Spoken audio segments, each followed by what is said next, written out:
नमस्कार, मी गौतम भंडारे. बंडखोर न्यूजमध्ये आपले स्वागत.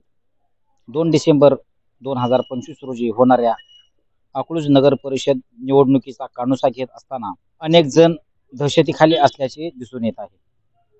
काही ठिकाणी आम्ही गेलो असता आम्हाला अकलूजमध्ये राहू द्या किंवा तुम्ही गेल्यानंतर आम्हाला लोक येऊन मारतील, अशा प्रकारची काही लोकांनी वक्तव्य केलेली आहेत.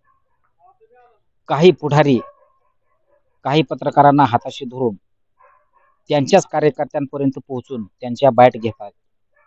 मात्र ज्यावेळी आम्ही त्यांच्या जवळ जातो तेव्हा ते शक्यतो बोलण्याचे टाळतात. आम्ही तुमच्या जे मनात आहे ते बोला असे जरी म्हणालो तरीही ते दहशतीखालीच असल्याचे दिसून येत आहे.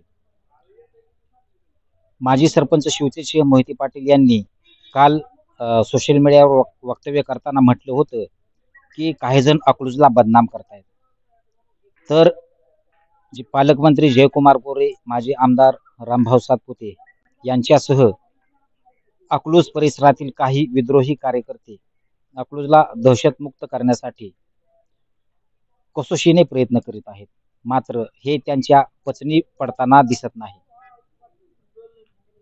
आम्ही लोकांजवळ जात असताना ते प्रतिक्रिया देण्यास टाळाटाळ करीत असले तरी त्यांच्या चेहऱ्यावरून आणि ते ज्या पद्धतीने आमची टाळाटाळ करतात त्यावरून अकलूजमध्ये गुप्तरित्या मोहिते पाटील विरोधात मतदान जाणार असल्याचे आम्हाला दिसून येत आहे.